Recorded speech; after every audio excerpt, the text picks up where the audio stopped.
For whatever reason, mortgage fraud has become the weird ammo of choice in Trump's attempt to weaponize the Justice Department against his enemies. And he has his hand-picked guy at the FHFA, Bill Pulte, ready to help him target them. But it's not exactly proven to be a great or successful strategy. Earlier this month, ProPublica reported that 3 of Trump's cabinet secretaries did the exact same thing that Schiff, Cook, and James have been accused of doing. Labor Secretary Lori Chavez DeRaymer, Transportation Secretary Sean Duffy, and EPA Administrator Lee Zeldin. Now, earlier this week, Bloomberg reported that Trump's Treasury Secretary Scott Bessent did the same thing, too. Uh-oh. All of them listed multiple homes as their primary residence on mortgage applications, but none of them were charged. Just Trump's enemies.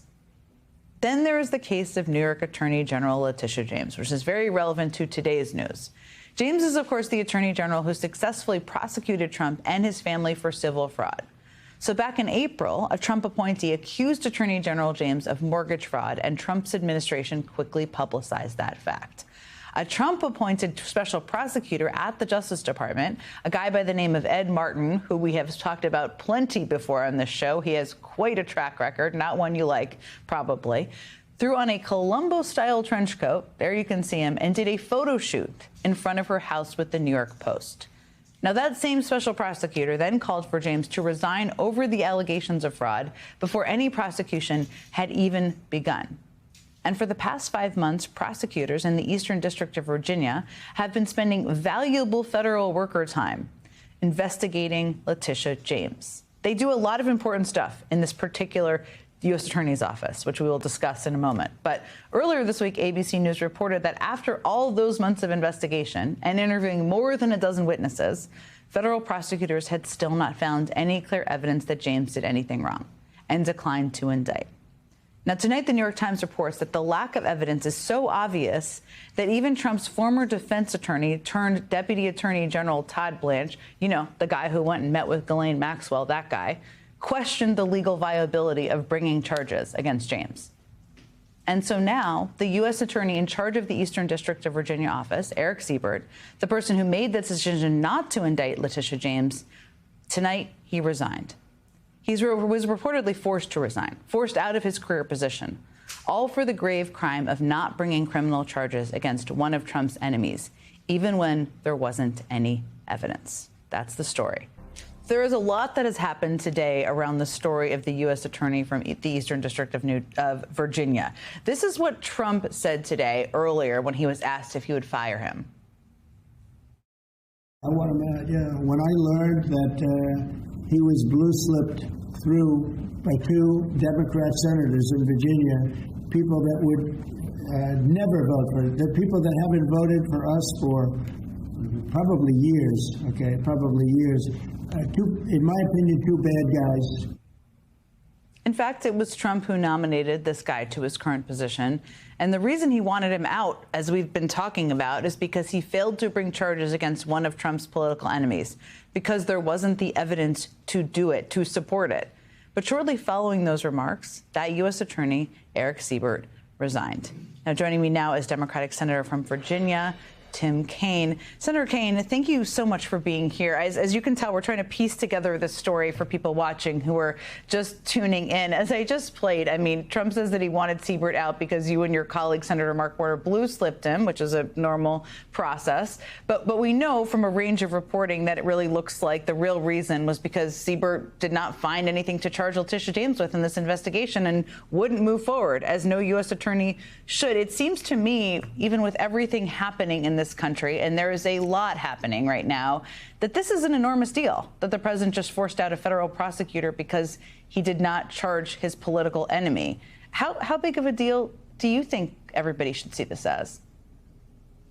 Jen, this is a very big deal, and let me add to it. Senator Warner and I, we've had the same practice under President Obama, Trump term 1, President Biden, Trump term 2.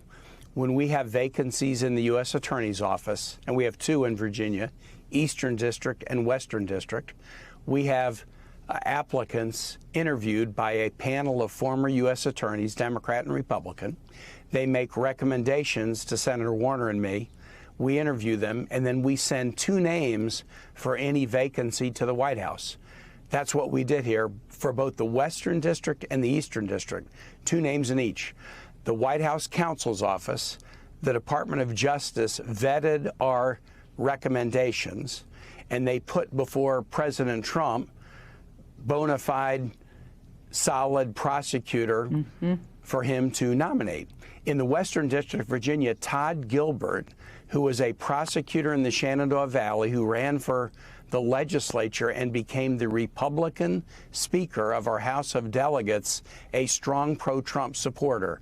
That's who they nominated. In the Eastern District of Virginia, Eric Siebert, a guy who started his career as a police officer in Washington and then became a federal prosecutor. Donald Trump's team vetted these people. Donald Trump nominated these people and then appointed them in the interim role in both offices, and then decided to fire them. He forced Todd Gilbert out in the Western District after 1 month because Todd Gilbert would not demote people in that office that Donald Trump and the Department of Justice wanted demoted. And then he forced Eric Siebert out today because Eric Siebert would not bring bogus criminal charges against somebody who is a political opponent of Donald Trump. So when Donald Trump says, wow, I realized that Kaine and Warner had recommended them, he knew that when it was put on his desk. So either he was asleep or, in my view, he decided these are good people, but he changed his mind when they wouldn't violate their oaths of office to do horrible things at his direction.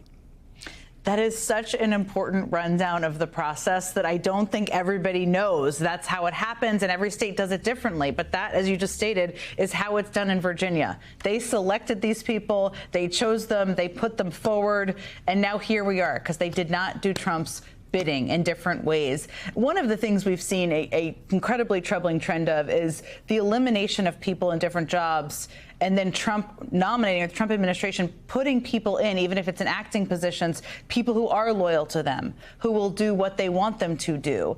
Do you have any sense, this is all a developing story, of who might be taking over Siebert's duties? And do you have any concern or knowledge of whether they are somebody who is going to stand up to Trump's effort to move forward on charges even without evidence from the office?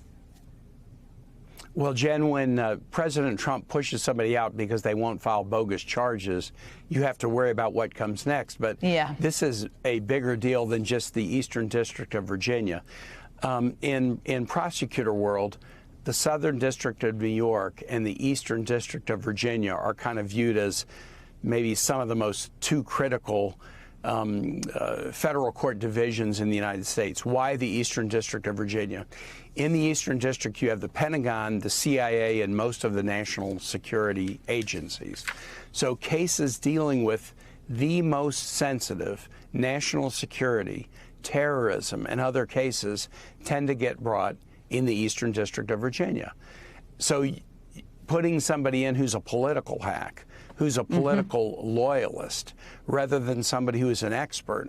Eric Siebert, again, started his career as a police officer and then went to law school and became a highly regarded, highly awarded federal prosecutor. He was the head of the criminal division in the Eastern District. He was the head of the Richmond division.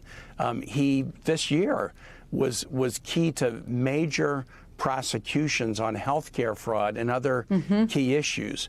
But the problem is this guy's a pro, and he's got a backbone, and he's ethical, but he wouldn't go after Donald Trump's political enemies on trumped-up charges. So the thought that Donald Trump will try to install somebody in this critical division that oversees national security and terrorism-related cases, who's a lapdog for the president rather than an independent prosecutor, is very scary. And that's why we are going to do everything we can to insist that the Senate maintain the blue slip process, whereby a president can't force people to be prosecutors in states without the consent of the home state senators. Do you think you have the power to do that in the case of the Trump administration and them putting people who are unqualified and political lackeys in jobs like this in other states, like, say, New Jersey? We have a commitment from many on the Republican side, including the chair of the Senate Judiciary Committee, Chuck Grassley, who bragged about the fact that he worked with Virginia's Democratic senators to get good people nominated by Donald Trump.